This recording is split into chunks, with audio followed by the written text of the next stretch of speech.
জনরোষে বেরিনের পথে ধানমন্ডি ৩২ নম্বরে শেখ মুজিবুর রহমানের বাড়ি। তৃতীয় দিনের মতো চলছে ভাঙার কাজ। সকালে বাড়িটির সামনে ভিড় করেন নিম্ন আয়ের মানুষ। আশেপাশে পড়ে থাকা ব্যবহারযোগ্য সামগ্রী নিয়ে যেতে দেখা গেছে তাদের। ভাঙা ভবন দেখতে ভিড় করেন উৎসুক জনতাও। তারা বলেন, মুজিব কন্যার কর্মকাণ্ডের কারণেই ঐতিহাসিক ভবনটির এমন পরিণতি, যে শিক্ষা ঠেকাবে নতুন স্বৈরাচারের উত্থান। এই মুহূর্তে ধানমন্ডি ৩২ নম্বরে আছেন সহকর্মী ধ্রুব ব্যানার্জি। সরাসরি যাচ্ছি তার কাছে।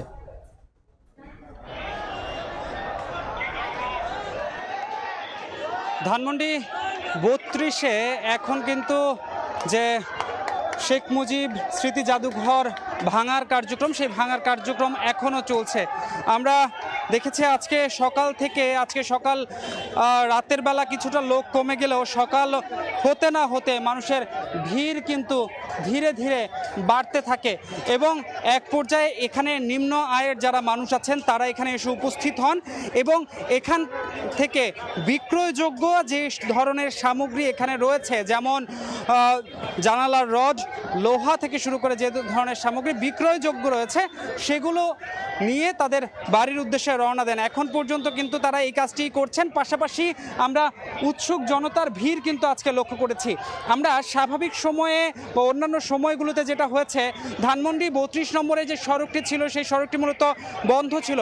আজকে আমরা দেখেছি যে আজকে কিন্তু ধানমন্ডি ৩২ নম্বর সড়কটি দিয়ে আসলে যান চলাচল করছে এবং এখান দিয়ে রিক্সা, ভ্যান খুব অনায়াসে যাতায়াত করতে পারছে। এখন আমরা মূলত যে ভবনটিকে দেখতে পাচ্ছি, এই ভবনটি মূলত শেখ মুজিবের বাসভবনের যে বর্ধিতাংশ, এটি মূলত ছিল একটি জাদুঘর করা হয়েছিল পরবর্তী সময়ে। এই জাদুঘরটি এটিও কিন্তু পরবর্তী সময়ে বা গত দুদিনে এটিও এক্সকেভেটরের মাধ্যমে ভেঙে ফেলা হয়। আজকে আমরা দেখেছি উৎসুক জনতা এটির মধ্যে তাদের যে ভেঙে ফেলার কার্যক্রম, সেই ভেঙে ফেলার কার্যক্রম কিন্তু অব্যাহত রেখেছে। পাশাপাশি পার্শ্ববর্তী আরেকটি ভবন রয়েছে, যেটি ছিল স্মৃতি জাদুঘরেরই একটি বর্ধিতাংশ এবং সেখানে মূলত বেসমেন্ট থেকে শুরু করে প্রথম তলা ইতোমধ্যেই কাজ প্রায় শেষ হয়েছিল এবং সে জায়গায় আমরা দেখেছি উৎসুক জনতার কিন্তু ভিড় ছিল এবং তারা এখন পর্যন্ত, আমি যদি সবশেষ খবরটি বলতে চাই, সেটা হচ্ছে এখন এই যে ধানমন্ডি ৩২ শেখ মুজিব স্মৃতি জাদুঘরকে কেন্দ্র করে উৎসুক মানুষের ভিড় রয়েছে। পাশাপাশি নিম্ন আয়ের যারা মানুষ রয়েছেন তারা এখান থেকে লোহা লক্কর সহ বিক্রয়যোগ্য যে সামগ্রীগুলো রয়েছে সেগুলো সংগ্রহ করছেন।